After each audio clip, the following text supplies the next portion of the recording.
If both of these cameras released right now at these two different price points, yes, one will be used and the other one will be brand new, would you get the R5 II? Now, I've been recommending the Canon R5 since the moment I pretty much got it, but now I recommend it even more. You see, with the release of the R5 Mark II and just time going on, the price of the Canon R5 has dropped tremendously. Now, I see ones you can get for around $2,200 in really good condition. Now, the Canon R5 Mark II brand new is going to cost about $2,000 more at $4,200.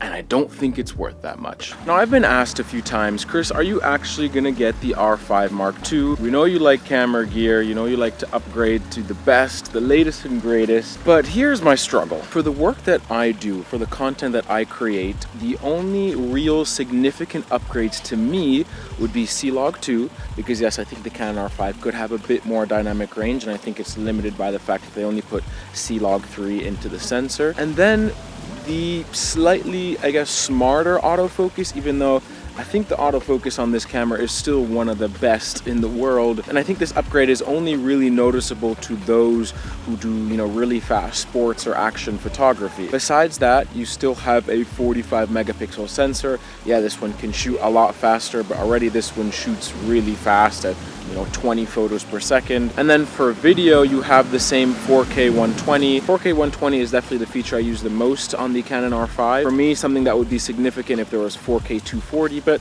still 4K 120. And then 8K RAW, we had 8K RAW here at 30 frames per second, but now you can do 8K RAW at 60. Okay, never really shot 8K RAW, and I don't think this is the type of camera you want to get if you're shooting 8K content, but hey, to each his own, you can shoot 8K. Plus, you need brand new batteries to take advantage of this whole system. Not a big deal, but that's kind of annoying. Now, an important question we need to ask ourselves, and what I asked myself, is if both of these cameras released right now at these two different price points, yes, one will be used and the other one will be brand new, would you get the R5 II? I wouldn't. I don't know. I think for 2,000 extra dollars or euros or whatever the currency is that you use, I would want a bit more. I don't know what. I feel like cameras have kind of plateaued, and I don't think it's the R5 II's fault for not being good enough, but I feel like the R5 I, or this camera right here, was just so good that,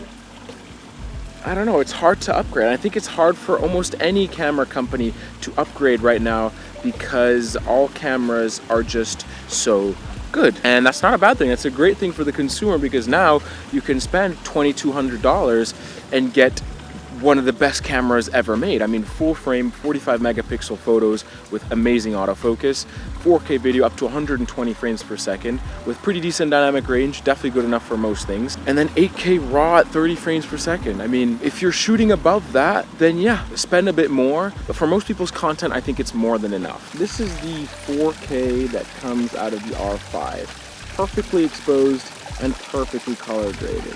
Now, yeah, I think it could have a bit more dynamic range, but wouldn't you say the quality is pretty freaking good? And hey, look, this is 8K at 25 frames per second. Do you notice a huge difference over the 4K? Probably not. And I'm not hating on the R5 II, but I think that it would be really wise to actually just get the R5 I. And I'm not the only one who thinks this way. I saw a few podcasts and even live streams during the release of the R5 II, and a lot of them were saying, the R5 prices are dropping so much that it just makes sense to get one now. And I think I'm in the same boat. And I think, honestly, for that extra 2,000, I'd actually probably save up to get another R5. So I'd have two R5s instead of just having the R5 II as a perfect B camera. When the R5 II was pretty much announced / released, my hair, Jesus Christ, I got the Ricoh GR3. This is a completely different type of camera, worse than the R5 II in every way, but I love this. It's making me enjoy photography more with its limitations. Still an amazing camera. I made a review on this recently, but that's the direction I'm going. That's where I even saw Peter McKinnon go, getting into the film world. His Instagram is pretty much just film pictures now, because these type of cameras have plateaued. And even his launch video of the R5 II, he basically said it's not that different than the R5. So yeah, it's an upgrade, but Is it? I've also seen a lot of content creators go for APS-C size cameras. The FX30 from Sony is ridiculously good, and it's APS-C, which means smaller body, smaller lenses, with basically the same image quality of an FX3. So things I think are going in the opposite directions. You know, the Osmo Pocket 3, that little gimbal camera, super small, great quality. Phones getting better, GoPros getting better. I shot some video with my GoPro 12 and I just love how it looks. I think the R5 II is an upgrade for sports photographers who need those AI features, who need that eye tracking autofocus features.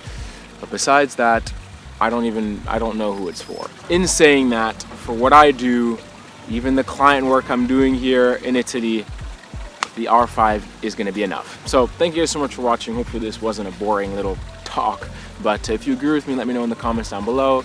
If you disagree with me, let me know. Let's start a conversation, and I'll see you guys in the next video, all right? Peace.